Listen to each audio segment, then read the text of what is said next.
कफल्न मष्टदेवताको गुरुघर मूलस्थानबाट यहाँहरू सबैमा नमस्कार। मैले यहाँहरूमा सानो जानकारी लिएर आएको छु। 2083 सालको जेठ पूर्णिमा असाढ 15 गतेका दिन भव्य रूपले पूजापाठ सम्पन्न हुने भएको हुनाले सम्पूर्ण श्रद्धालु भक्तजनहरूमा लगायत आलीपाली, थनी थपाला, कनिके, सासे, सिम्ता, 1400 दाङ लगायत सम्पूर्ण श्रद्धालु भक्तजनहरूलाई सादर निमन्त्रणा गर्दछु।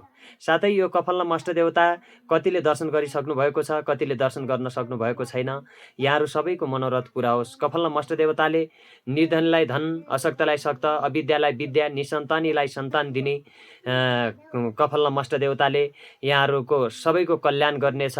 तपाईहरू देश विदेश जहाँ छरिएर बसे पनि कफल्न मष्टदेवता भनेर सम्झिनु भयो भने यहाँहरूको मनोरथ पुरा होस् हामी कामना गरिरहेका छौँ। सदैव कफल्न मष्टले यहाँहरूको व्यापार, बिजनेस, रोजगार, राजनीतिक, सामाजिक जीवन होस्, पारिवारिक जीवन होस्, व्यक्तिगत जीवन होस्, यहाँहरूको सबैमा कफल्न मष्टदेवताले रक्षा गर्नेछ। यहाँहरूको मनोरथ पुरा हुनेछ। मैले यो कफल्न मष्टदेवताको गुरुघर मूल स्थानबाट यहाँहरूमा मैले यो भिडियो पठाएको छु। यो भिडियोलाई अन्तिमसम्म सुनेर साथ दिनुहोला र भिडियो कस्तो लाग्छ त्यस्तै प्रतिक्रिया पनि दिन नभुल्नुहोला।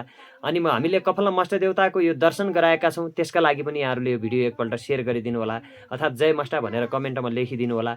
यहाँहरूको पुण्य प्राप्त हुनेछ। हामीले पनि कल्याण गरिरहेका छौँ, प्रार्थना गरिरहेका छौँ। यहाँको मनोरथ पक्कै पनि पुरा होस् भनेर हामीले प्रार्थना गरिरहेका छौँ।